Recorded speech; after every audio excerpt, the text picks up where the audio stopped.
das coisas que eu sempre escuto em congresso, né, de mídia e política, quando eu apresento trabalho, né, é uma crítica que sempre vem, às vezes velada e às vezes muito claramente, né, de, poxa, mas né, você está estudando editorial da imprensa, né, mas quem que lê isso hoje? Né? Para que ler editorial? Para que falar de imprensa?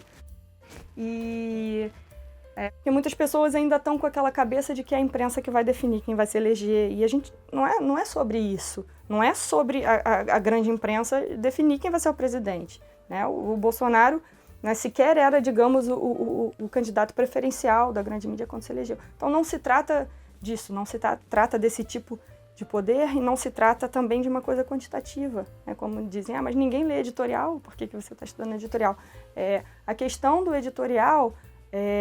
ela é quali, ela não é, né, quant. Então, o editorial, ele é uma das boas ocasiões para a gente entender sobre o que as elites estão deliberando, o que as elites estão falando, quais são as suas demandas, né?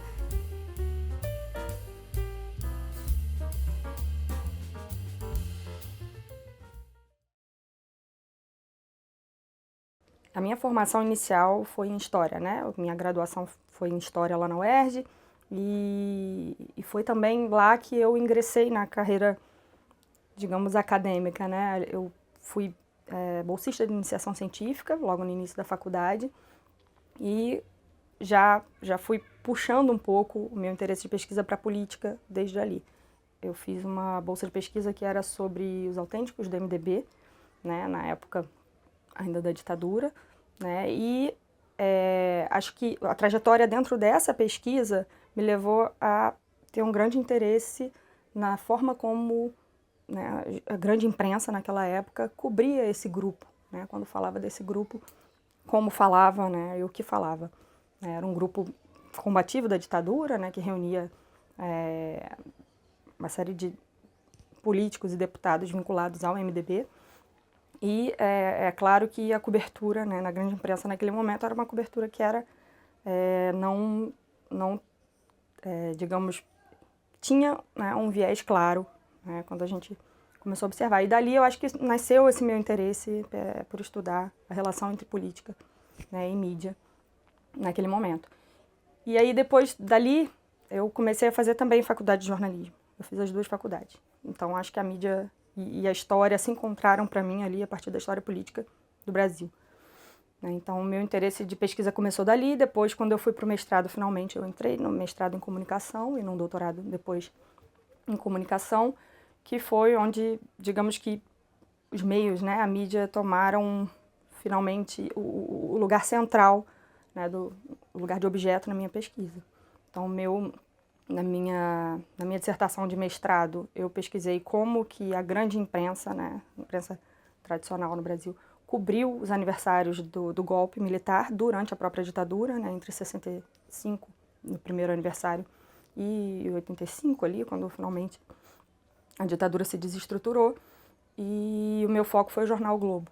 Né, como que o Globo fez daquela ocasião, que era uma ocasião regular, na qual se falava, né, do regime, que tipos de posicionamento aconteceu. E fazer isso, né, de uma forma contínua ao longo do tempo foi muito interessante porque permitiu observar mudanças, né, ao longo do tempo, não só na forma narrativa, né, sobre que era usada para falar sobre isso, mas no próprio papel que os jornalistas atribuíam a si próprios quando estavam narrando a política.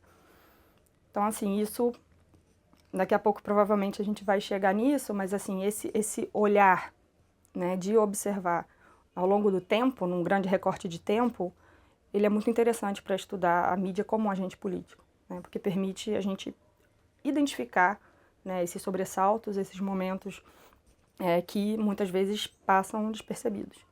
Então, acho que a partir daí, a mídia foi o tema central das minhas pesquisas, né, mídia e política.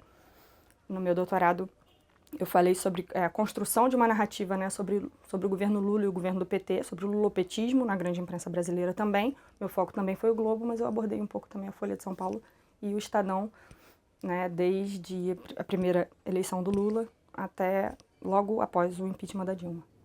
Esses foram os temas de pesquisa que eu venho desenvolvendo desde então. eu continuo trabalhando de alguma forma com o antipetismo na imprensa brasileira. Até hoje isso faz parte dos meus trabalhos. E né, tenho tentado refinar um pouco também as análises, entender como que, né, ao fazer isso ao longo de tanto tempo, né, a grande imprensa, a mídia tradicional, abriu as portas para um contexto que possibilitou outras coisas surgirem, né, como a própria radicalização da política, como a própria emergência da extrema-direita no Brasil. E é por esse caminho que eu tenho ido. Então, logo que o projeto do Manchetômetro foi lançado, lá em 2014, eu soube por ele, né, a partir de matéria, de notícias que eu vi, né, na rede, na época, e de outros pesquisadores que vieram me falar sobre isso. E na época que ele foi lançado, eu lembro que eu fiquei bastante feliz, porque eu olhava e falava, nossa, esse projeto vai ter muito o que dizer, né, sobre, já era 2014, a gente já estava num período, né, no qual muita coisa tinha acontecido, né, no qual o papel da mídia já tinha sido muito central em vários momentos. Então eu me lembro que fiquei sabendo sobre o projeto. Na época eu estava no início da minha pesquisa de doutorado, que tinha justamente a ver com, né, tinha esse ponto grande em comum, também tinha a ver com a cobertura do Lula e do PT, né, do petismo na grande imprensa brasileira. Então, para mim, foi um projeto que veio muito a calhar, né, era um projeto necessário naquele momento. Então, assim, eu fiquei sabendo do projeto, mas eu não tinha nenhum vínculo com o IESP, eu nunca tinha passado por aqui, porque a minha formação não tinha passado, né, por ciência política. Então, eu continuei fazendo o meu doutorado, e quando eu estava finalizando a minha tese, em 2018, eu soube que tinha aberto uma vaga para um bolsista de pós-doc aqui. Eu estava já com a minha, né, defesa, inclusive, marcada. E, na época, eu lembro que eu mandei uma candidatura, né, falando sobre o meu projeto.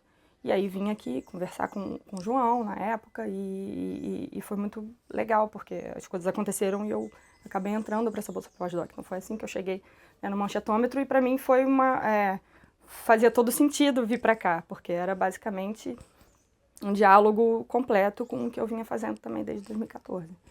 Então, foi uma grande oportunidade. Eu acho que esse contexto que a gente vive, né, que é um contexto de uma profunda crise, que, aliás, já dura, né, há algum tempo, né, no sistema democrático representativo, no sistema democrático de forma geral, ela tem, digamos, ela não é uma consequência, né, apenas, né, da forma como os grandes meios vêm atuando no Brasil, mas evidentemente ela tem a atuação, né, dos grandes meios, né, como agentes políticos no Brasil, tem a sua parcela, né, de responsabilidade em tudo o que está acontecendo hoje, né, e isso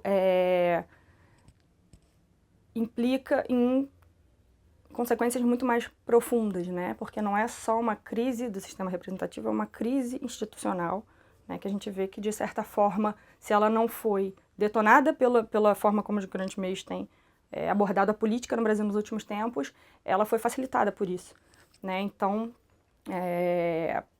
para vocês aqui, né, para minha própria trajetória, a gente trabalha com como os governos, né, de esquerda eleitos no Brasil recentemente foram cobertos aí, pelo menos, né, nos últimos, né, quase 20 anos, a gente tem visto como que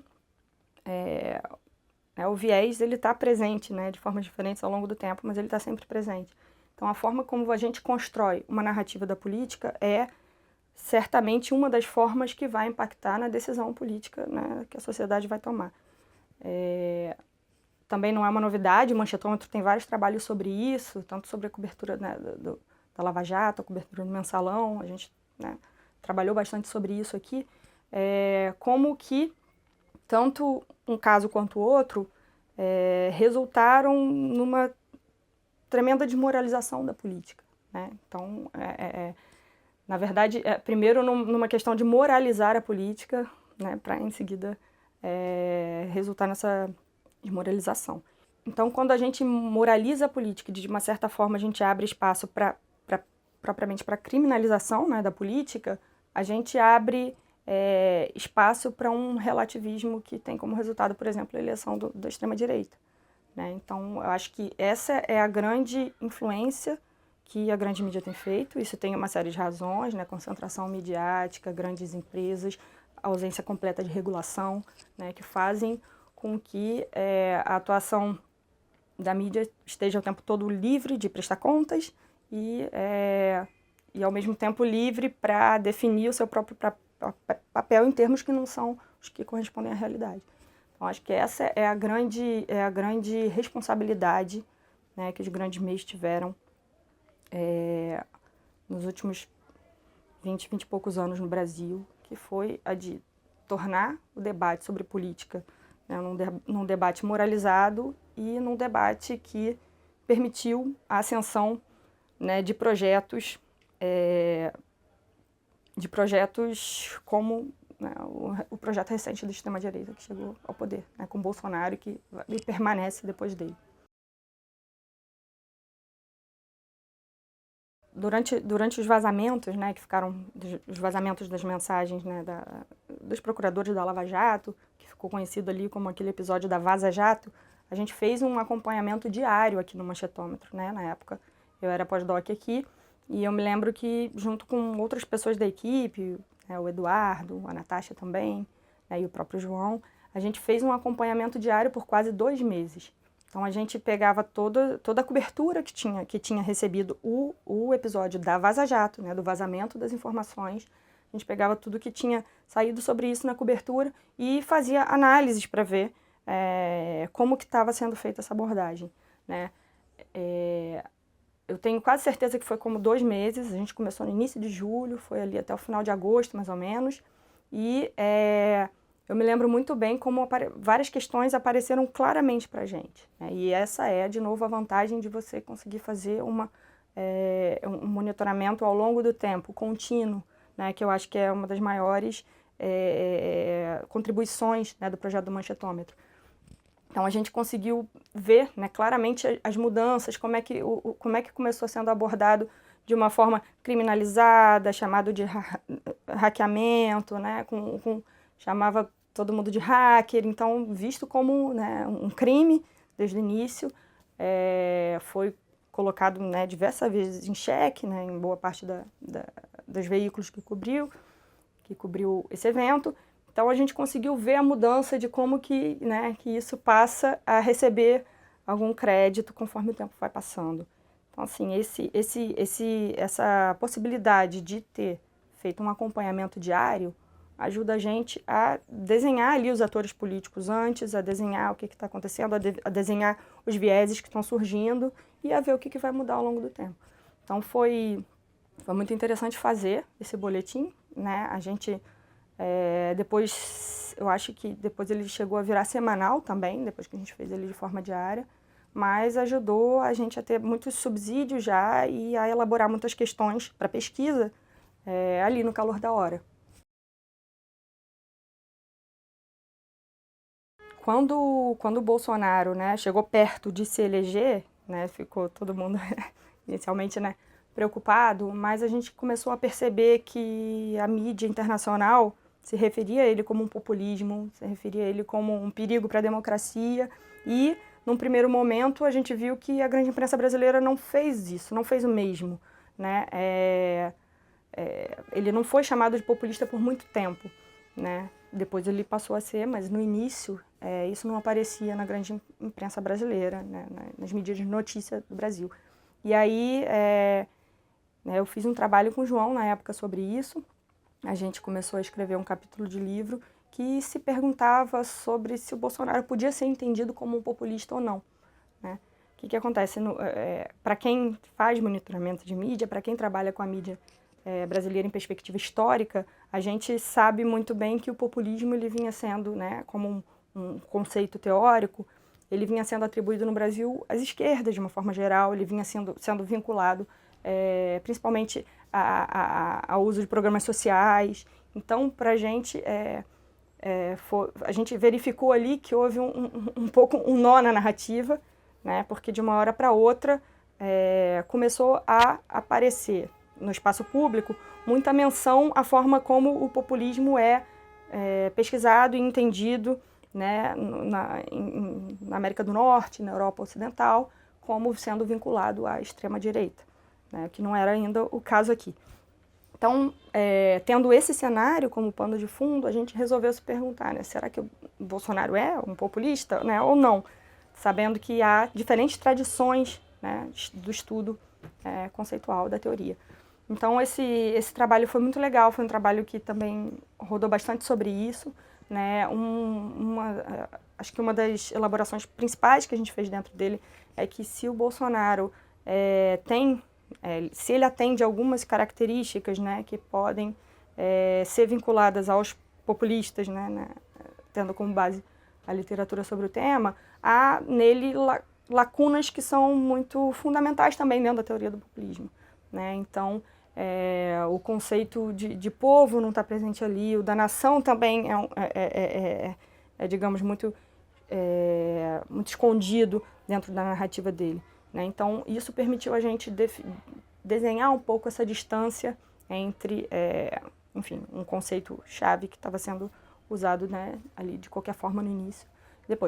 Depois disso, esse capítulo, a gente fez esse primeiro capítulo de livro e um tempo depois a gente fez também um artigo numa revista acadêmica, Globalizations, que foi feito pelo João, pela Fernanda Cavassana e por mim.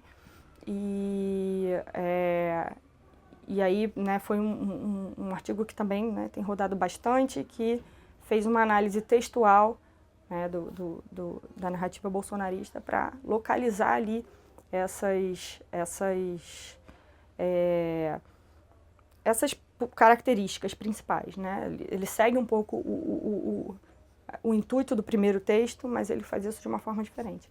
Então, a partir de uma análise, né, computadorizada que foi rodada aqui, a gente encontrou, né, mais uma vez essa mesma chave de que, né, tanto a categoria povo quanto a categoria nação, elas não são tão, digamos, claramente identificáveis ou tão, né, estruturais dentro da narrativa bolsonarista.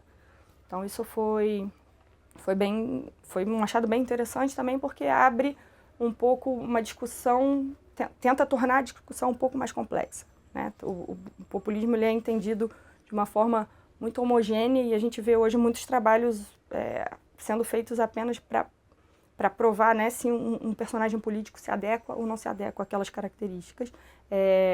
Ou seja, ele é um populista, ele não é populista. Então, a gente conseguiu tornar o debate um pouco mais complexo e para a gente foi, né, um avanço. Então, é um texto que ainda roda bastante e muita gente ainda procura a gente para falar sobre isso. Se eu não me engano, em 2019, acho que foi em 2019, que saiu mais um capítulo de livro, né, que foi feito pelo João, e eu cooperei junto com ele, e foi um capítulo de livro que até hoje eu acho bastante importante, porque ele fala sobre a mudança no paradigma comunicativo da política, né? Então, esse capítulo, ele surge com o intuito de entender o que tinha sido diferente, né, durante as eleições, na cobertura das eleições, nas eleições que levaram, né, o Bolsonaro ao poder. E eu me lembro que esse capítulo tinha ali um chamado a considerar as novas mídias como um dos fatores, né, principais, não como um dos fatores principais, mas como um fator que não podia mais ser deixado de lado quando se analisava as eleições e a comunicação política no Brasil. Então, é um capítulo de livro, né, muito interessante, porque ele parte, né, de um paradigma antigo, que era baseado no horário gratuito político-eleitoral, na propaganda, né, direta e na grande imprensa tradicional, que eram, né, digamos, os pilares assim, dessa comunicação política, né, eleitoral ali no Brasil, e passa para esse momento no qual alguns desses pilares perderam força, né, o próprio horário gratuito político-eleitoral, a própria imprensa, que é vista já como não tendo, né, um poder de definição eleitoral, a gente pode falar mais sobre isso já, e que abrem espaço agora para essas novas mídias, né, sociais ou não, enfim, a Zap e todas as outras. Então, aquele ali foi um dos primeiros, né, trabalhos que puxou, né, essa necessidade de incluir esse outro aspecto.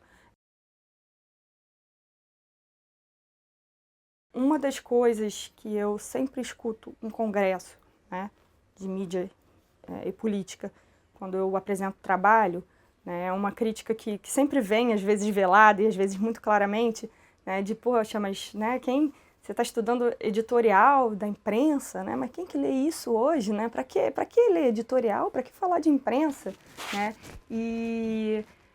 porque muitas pessoas ainda estão com aquela cabeça de que é a imprensa que vai definir quem vai se eleger, e a gente não é sobre isso, não é sobre a grande imprensa definir quem vai ser o presidente, né? O Bolsonaro, né, sequer era, digamos, o candidato preferencial da grande mídia quando se elegeu. Então não se trata disso, não se trata desse tipo de poder e não se trata também de uma coisa quantitativa, né? Como dizem, mas ninguém lê editorial, por que você está estudando editorial? A questão do editorial ela é quali, ela não é, né, quant. Então, o editorial ele é uma das boas ocasiões para a gente entender sobre o que as elites estão deliberando, o que as elites estão falando, quais são as suas demandas, né? E a gente sabe que ainda vivemos numa sociedade no qual as elites têm ainda algum poder, né, decisório forte, né? Se a gente vê o impeachment da Dilma, por quem foi decidido? Ele não foi decidido pela maioria, né? Não foi. Então, assim, essa é a grande importância que eu ainda vejo, né, nos estudos, né, das mídias tradicionais, né, da grande mídia. Claro que as novas mídias também são importantes, mas eu entendo que elas atuam num conjunto, né? Vários dos trabalhos que eu fiz, né, depois, né, mesmo depois que eu já não estava mais aqui, eles têm a ver com como que essa grande imprensa criou, de alguma forma, uma oportunidade discursiva para a emergência dessas novas direitas. Então, se ela não vai ser responsável pela eleição direta, ela atua de uma forma em que bases são criadas e bases são abertas, nas quais um discurso daquele tipo ele acaba conseguindo se normalizar, ele acaba conseguindo entrar no espaço público. Então, eu acho que é disso, né, que se trata. Não é aquela visão antiga que a gente tem, né, que o jornal vai fazer ou desfazer um presidente, né, que, enfim, que já fez muito sentido, né, nas pesquisas e no estudo em outras épocas, mas que hoje é isso, é uma atuação conjunta, né, de vários agentes, né, então é a grande mídia que atuou ao longo do tempo, junto com pessoas do judiciário, junto com essa atuação que está por trás do que está escrito no jornal, que alguns supõem que ninguém lê, é o que interessa para a gente quando a gente está pesquisando sobre isso. O monitoramento diário da mídia brasileira, ele é importante, né, por várias razões, né? Do ponto de vista acadêmico ou não acadêmico, uma das grandes oportunidades que ele nos dá é observar ao longo do tempo uma coisa acontecendo, né? Então, quando a gente recebe crítica por estar estudando mídia, por estar estudando editorial, a gente está, né, partindo de olhares externos que muitas vezes veem o jornal de uma forma recortada. Lê o jornal num dia, lê o jornal no outro dia. O monitoramento diário, ele permite ver as coisas acontecendo, se desenrolando ao longo do tempo. Ele permite ver continuidades e permite ver também mudanças e alterações. Então, esse monitoramento permite também a gente criar material, criar subsídios para as pesquisas acadêmicas, porque não há outra forma de fazer isso a não ser, né, com uma visão de fôlego ao longo do tempo, que muitas pesquisas não podem fazer. Então, quando o manchetômetro faz isso, ele está preparando o material que vai servir de subsídio para outras pesquisas, né? E isso digamos que, é algo que nem todo pesquisador pode fazer, por verba, por condição de tempo. Então, o monitoramento diário tem essa grande contribuição de criar, né, subsídios para outras pesquisas e criar uma visão que consegue ser sincrônica e também diacrônica. Isso é um material importante para quem trabalha com isso. Eu vejo que o manchetômetro tem, né, impacto seja na academia, né, seja o próprio impacto social. Isso por algumas razões. Primeiro, porque vocês produzem um material que ele fica aberto, disponível para qualquer pessoa que queira acessar.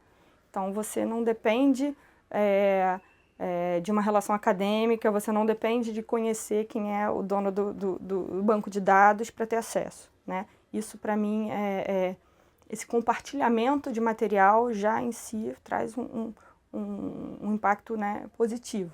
Qualquer pessoa interessada nisso pode entrar lá e buscar sobre isso. Tem outra coisa que eu acho que é também uma atuação muito importante do Manchetômetro, que é produzir material em cima disso, né? Então, não é só um banco de dados. Tem uma produção de material, tem uma produção de análises feitas de forma, né, sistemática e frequente, que conversa com o público geral, que não conversa só com os pesquisadores, que não conversa só com os acadêmicos. Então, eu me lembro que quando eu entrei, né, no Manchetômetro, no projeto, um dos primeiros trabalhos que eu fiz, né, junto com outros pesquisadores daqui, eu me lembro que estava o Dudu também, Eduardo, a gente fez um texto analisando a cobertura que foi dada para o assassinato da Marielle Franco, né, lá em abril de 2018. E aí, esse texto circulou muito, e circulou, na época, até na blogosfera, enfim, em vários outros sites de notícias. Então, assim, isso é uma boa oportunidade de sair um pouco também dos muros da universidade, né? De levar análise, de levar questões, de levar diálogo para a sociedade de forma geral, né? Então, acho que esses dois são os dois principais, assim, as duas principais contribuições que eu vejo que o projeto do Manchetômetro faz para a sociedade de modo geral. Então, o que eu espero, né, do Manchetômetro e de outros programas, outros projetos, outros centros de pesquisa para o futuro é conseguir estabelecer diálogo não só com pessoas que pensam como a gente pensa na academia. A gente está vendo que cada vez mais tem surgido outras iniciativas, né, nos mais variados espectros ideológicos que têm tomado as frentes ali desse novo espaço público, né? Vocês, no Manchetômetro, vocês têm, inclusive, um monitoramento muito interessante de redes sociais, né? Desde lá de trás com a Natasha Bacchini, eu não sei ainda se ela continua à frente disso, mas vocês fazem um monitoramento que, se eu bem me lembro, durante muito tempo tem mostrado que as frentes desse espaço público estão sendo levadas pela extrema-direita, né? Então, assim, como que a gente faz, né? Como que a gente, enquanto, não só como centro de pesquisa, mas como um espaço, né, de educação, de reflexão, como que a gente faz para se conectar, né, com outros públicos que não sejam também os nossos preferenciais, né? Isso para qualquer iniciativa, né? Porque se a gente for começar a pensar em conversar sobre educação midiática, né, a gente tem que entender como acessar, né, o problema onde ele parece às vezes mais difícil de resolver. Então, acho que é isso que eu espero, não só do Manchetômetro, mas de outras iniciativas, né, mesmo na UF, mesmo nos outros centros onde eu passei, que a gente consiga entender como transformar esse tipo de reflexão em reflexão que pode ser compartilhada em outros lugares, que não só os que compactuam com o que a gente pensa.